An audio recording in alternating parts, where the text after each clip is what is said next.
Well, hey there, everybody. So we are live, and this is a live version of 3Questions. So what is this all about? Why am I going live today? Well, some of you may have known about a video series that I've done starting in 2015 called 3Questions. And basically, this is where I would talk to a guest. We would get together on Skype, and I would ask them 3 questions, and they would ask me 3 questions, and we would just see where the conversation went. And it was a lot of fun. It was a great format.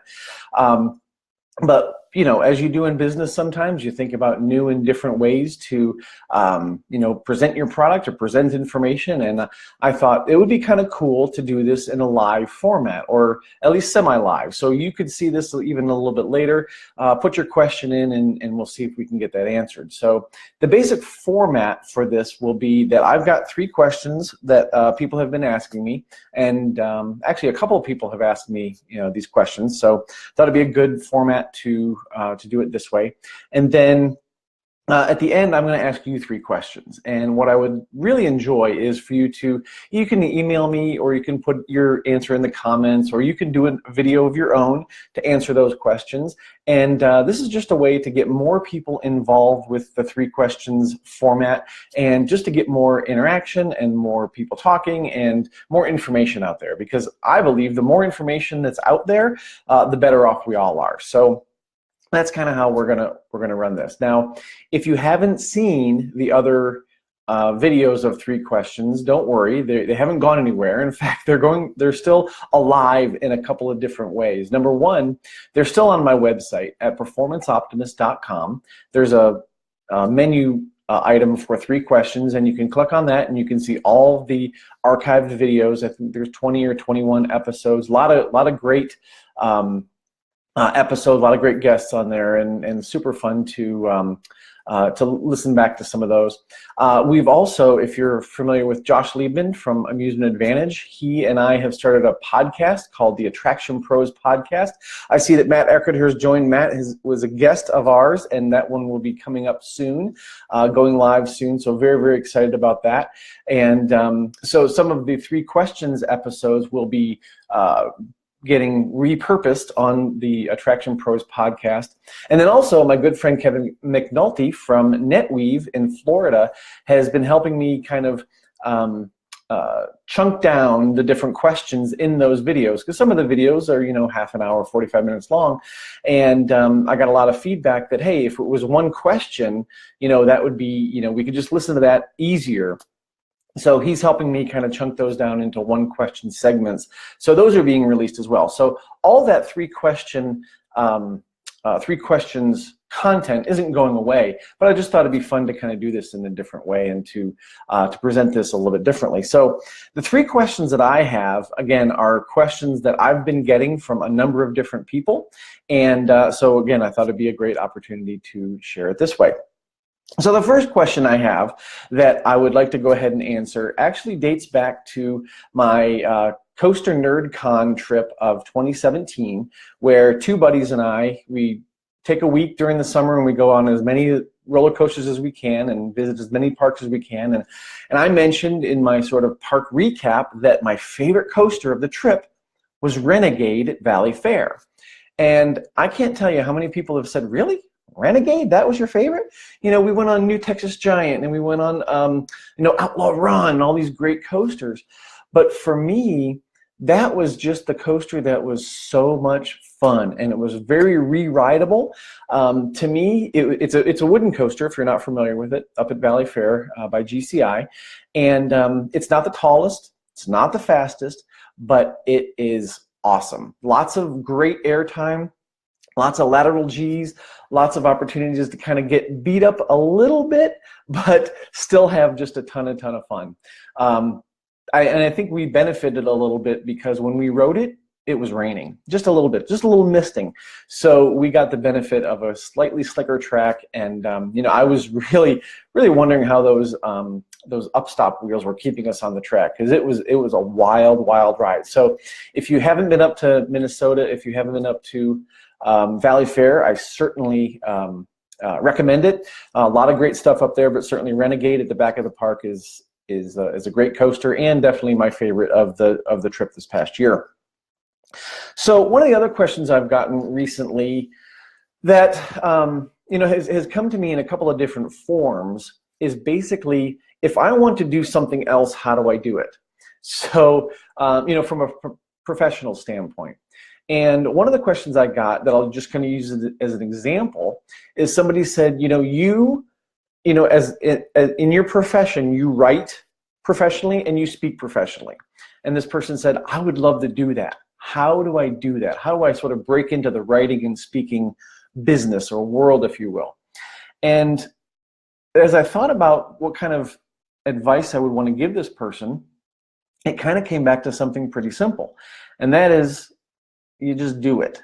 So I know this is going to sound like a duh, but so if you want to write, then write. Right now, it's so easy to get your thoughts out there. If you start a blog, and this is what I told this person, start a blog because it's free, it's easy, you can write whatever you want, and you can write as often or as little as you want. And as you practice writing, you're going to get better at it. So I said, just start a blog and start writing. And you'll develop a style, you'll develop an audience, and you'll see what works and what doesn't. And what I've found for me when I write is that I don't get a ton of interaction online. And I'm okay with that, because typically when I go to IAPA or WWA or Ames, that's when I get the feedback. And people come up to me in person and they say, hey, that blog you did on XYZ? It was great. I printed it out. I shared it with my whole team. That's all I need. That's all the feedback I need to keep going. But if you want to start doing that, then start a blog. Start some way that you can write. Even if you're opening up a Word document on your computer and you just type and type and type and write, and don't worry about format. Don't worry about if you're getting it right, you're getting it wrong. Just write. And you'll notice you'll develop a style. You'll develop a way to express your thoughts. And then in terms of the other part that he mentioned in his question was, how do I get to speak in front of people? And for me, it really started off speaking at conferences and just getting my ideas out there, doing it for free. You're going to speak for free at first. There's no doubt about that. It could be with a community organization. It could be with like a chamber of commerce. It could be with a Lions Club. It could be, every municipality has these organizations where businesses get together and they want to hear from people who have different ideas and different thoughts. I currently live in Hendersonville, North Carolina, a population of 13,000 people, and we have a very active chamber of commerce. So if you live in a larger town, you probably have an active chamber of commerce as well. So while you're writing, think about how to turn that into a verbal presentation. And then work on those relationships. Find people that need people to speak for free, and then you can be able to be that person, be available to them, be the one that can provide them some different information or some new information or a new way to look at something. And you will develop a reputation for being the go-to person. And that's really what you want. Word of mouth is the most powerful type of advertising, especially in this in this space, if you will. So get yourself out there, be easy to work with, be on time, all those type of things, but be the person that can provide some new and interesting content for them. And then again, you're going to be doing this for free for a while, but what I would also caution you with is not to do it for free for too long. And that's what I told this person too. And really anything that you're trying to develop or do that's new. Some of the other questions that came in that were very similar to this were around, I want to get into attractions marketing. I want to get into PR for attraction. Great, fantastic. Social media is a great way to get your philosophies out there. It's a great way to kind of show people what you can do and how you can communicate and how you can build relationships with others. And so you're going to be doing that for free for a little while. Maybe you offer your service to someone and say, let me see what I can do. But there's going to be a point when you stop being the free option and your value is such that people are going to want to pay you. And you're going to want people to pay you because you want to eat. So be wary of when that time is. Be wary of when you can stop doing things for free and actually start charging for it. So again, somebody asked about when, how to get out there and write and speak. Just get out there and write and speak. Okay, the last question that I have that people ask me quite a bit, because I used to work at Universal, is how do I get a job with Disney and Universal? There's a lot of people that are in the industry, and they see what Disney and Universal and the big boys do, whether it's Six Flags or Cedar Fair or whatever, and they say, man, how do I get into that big, large of a company? And I got to tell you, for me to get into Universal, it was kind of right place, right time. I was very lucky that they had a position open as the senior trainer of leadership development at a time when I was looking, first of all, and I brought just the right skill set that they were looking for. And a lot of times in bigger companies, it's harder to come in as a kind of even the middle manager position. A lot of places want you to work your way up from the bottom. And sometimes that's an option. So if you have that option from a financial standpoint, depending on where you are in your life, if you can take a frontline job and prove yourself and work your way up, fantastic. It's a great way to learn the business and also to prove yourself with that organization. But if there's positions that you see that are listed online, and whether it's Disney, Universal, it's a good idea to make sure that you are actually qualified for that role. And what I mean by that is that you don't want the allure or illusion of working for a big company to cloud what you can really do.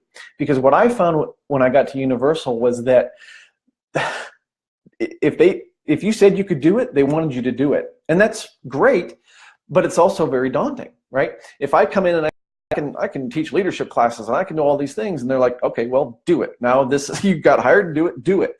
So be sure that you can actually do what you've said that you can do, on your resume or through the interview or whatever, and work it kind of that way.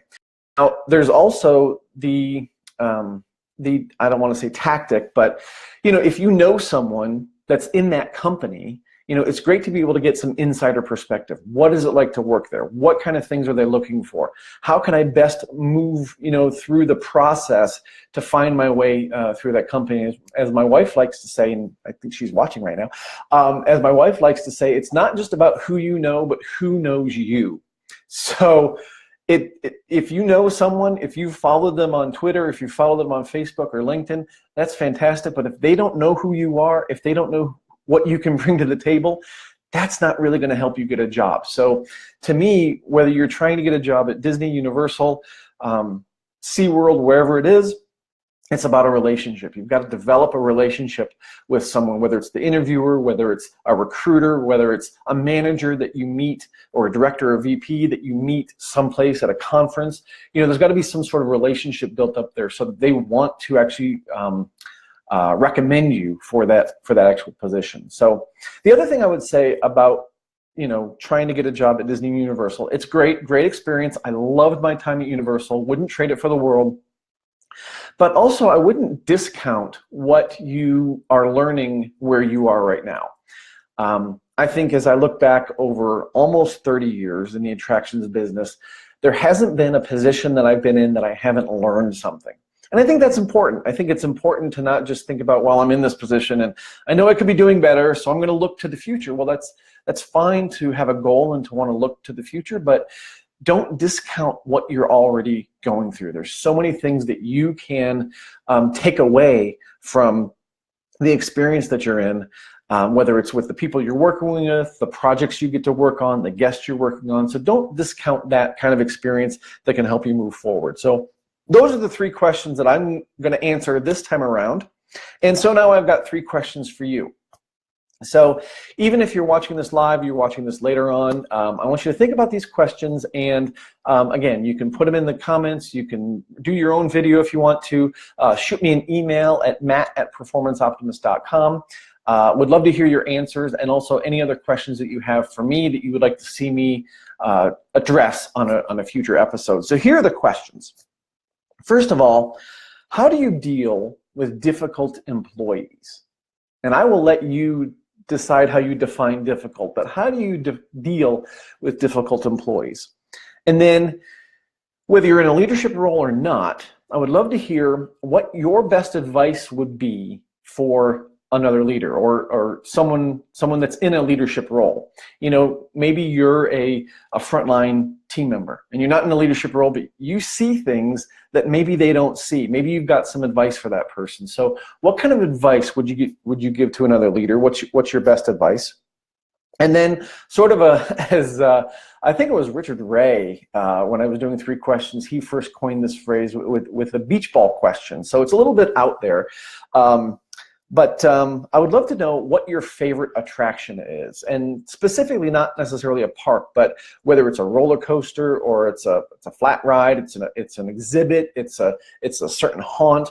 You know, just love to hear kind of what kind of things really excite you about the industry, and what sort of things you are attracted to, and things that you want to do over and over again. So those are the 3 questions for you. So I hope to hear some great answers from those, and you'll see those recapped either in a blog post or maybe even in the next 3 Questions live video. So thank you so much for joining. I really appreciate it, and we'll see you on the other side.